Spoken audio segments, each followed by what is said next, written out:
Hey friends, have you ever done something really brave but felt like nobody noticed? Like you were a secret superhero whose story never got told? Well, today I want to tell you about Claudette Colvin, a girl who was just 15 years old when she stood up for what was right, months before Rosa Parks became famous for doing the same thing. So, picture this. It's March 2nd, 1955, in Montgomery, Alabama. Claudette is riding the city bus home from school. Now, buses back then weren't like the buses we have today.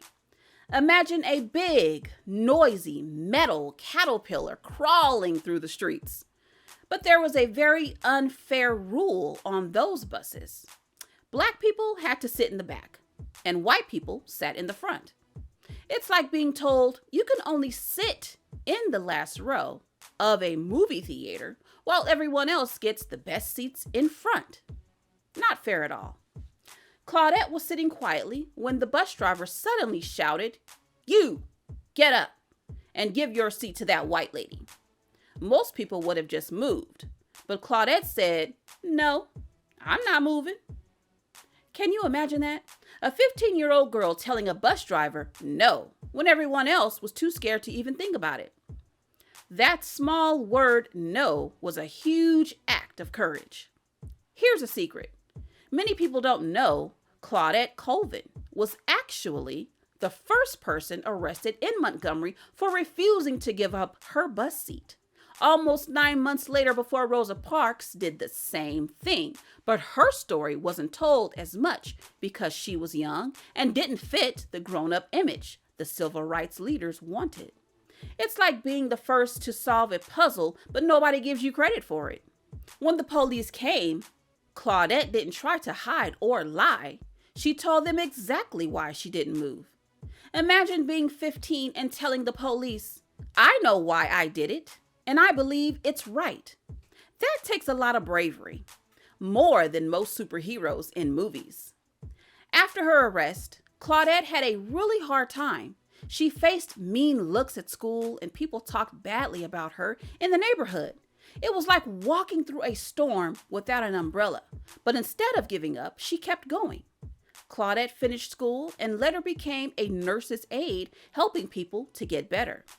That shows how strong she was, turning a tough time into something good. Claudette's brave no wasn't just about that one bus ride. Her case helped lawyers fight against unfair bus rules in a bigger legal battle. It was like planting a tiny seed that grew into a giant tree, giving hope and shade to many people. The Montgomery bus boycott, which became famous after Rosa Parks' protest, was a part of a bigger fight that Claudette helped start. Think of Claudette's story like a hidden treasure in a video game. Everyone knows Rosa Parks, who's like the big boss in the game, but Claudette found the secret key to open the door first.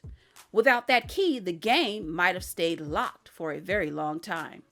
If Claudette had a superhero name, maybe it would be the seat saver or the bus boss, because she told the bus driver, "I'm not moving," like she owned that bus. If she lived today, she might be famous on social media for standing up to unfair rules. The best part about Claudette's story is that it shows you don't have to be famous or grown up to make a big difference. Sometimes the smallest voice in the room can be the loudest and strongest. Like when you shout, "Wait for me," and everyone suddenly stops and listens. So next time you feel too small or you feel too young to change the world, remember, Claudette Colvin was just a kid with big courage who helped change history with one simple word: no. If you like this story and want to hear more about real-life heroes who made a difference, come back soon. Until then, keep being brave, keep standing tall, and remember that sometimes the smallest seats hold the biggest stories. Thanks for hanging out with me today. We'll see you next time.